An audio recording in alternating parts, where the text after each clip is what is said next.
Coming from Green Day, Still Breathing is the title of that song. 12:30 in the noon time. Time now for the latest from the PCOO. But before that, I want to give shout-outs to those who are in the stream right about now. Happy listening to you guys.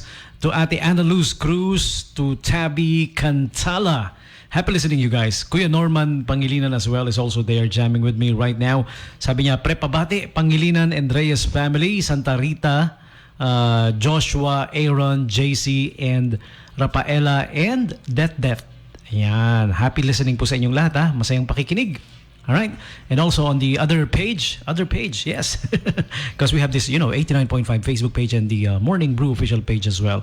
Okay. Kuya Vincent Esteban, Pamela Padilla, Sir Louis Carin, alright, and everybody there at Greenwich SM Olongapo.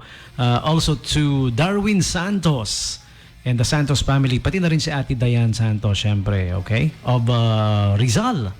All the way from the province of Rizal. Happy listening sa inyo. Masayang pakikinig, Santos family. Uy, kamusta na, ha?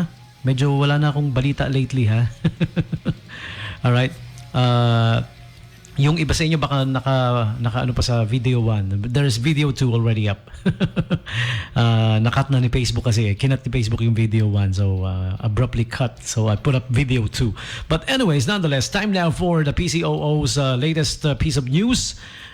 This is about the statement of Presidential Communications Secretary Martin Andanar on the comments of critics on the government's response to the COVID-19 pandemic.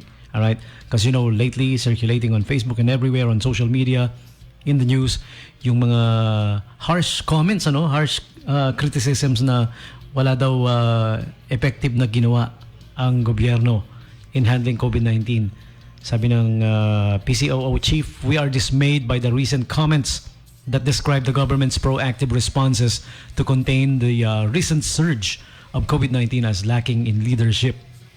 Not only do these statements disregard the hard work and sacrifice of our medical frontliners and government officials, they are also an unnecessary form of politicking and electioneering at a time when we should be focusing and addressing the surge in cases.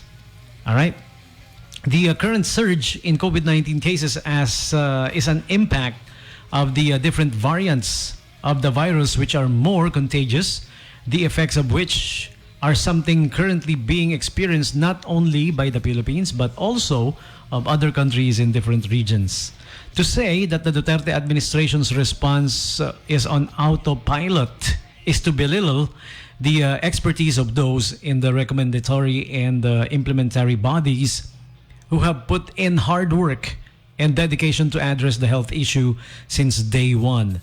These are people, experts on their field, who base their decisions on data and information. Those critics skewed use of words such as, Ningas Kugon and One Horrific Year, while all highly quotable, reflect a faulty understanding or bailiwick-driven politics.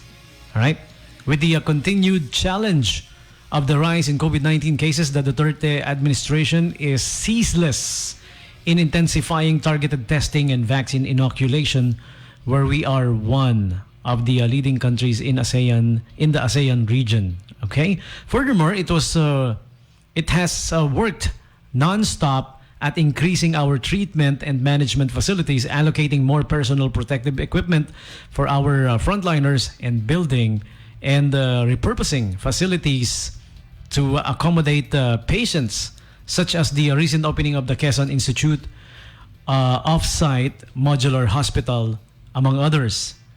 And he added that the hard work of our government officials is being recognized, and medical frontliners, and asked that they continue their efficient and effective service for our collective recovery. And in addition, the Duterte administration remains open and receptive to concrete discussions of specific and actionable suggestions to address the recent surge we are experiencing. All right? Sabi pa ni Secretary Andanar, we welcome this rather than the recycled and counterproductive criticisms that do not benefit anyone else other than individuals with planned political endeavors. All right. So there you go. The latest from the PCOO. Okay. And in closing, reminder to everyone to continue to observe the minimum health protocols of wearing the face mask and face shield, safe physical distancing, proper hygiene, among others, and ensure that we all do our part in minimizing the surge of the virus. Okay, if you ask me, this is just me, my personal opinion. Nag-evolve nga naman yung di ba? Nag-mutate new variants of COVID-19, mga bago. We're dealing with the new strains. Plus, if you ask me, medyo hindi lang naman dito sa lugar natin, medyo nag-relax ng konti di ba?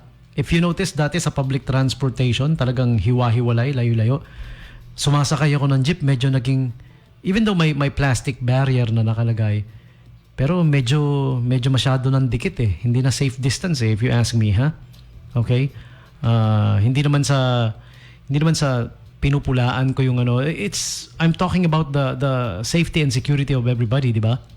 Kung ano yung ipinapatupad na safe distancing. If you ride the jeepneys nowadays, hindi na safe distancing yon.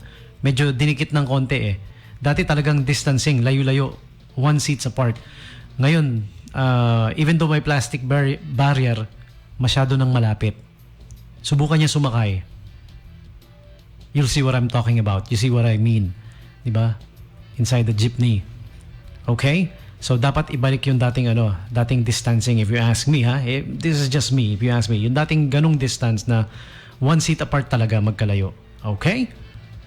All right. So once again, that's the latest from the PCOO.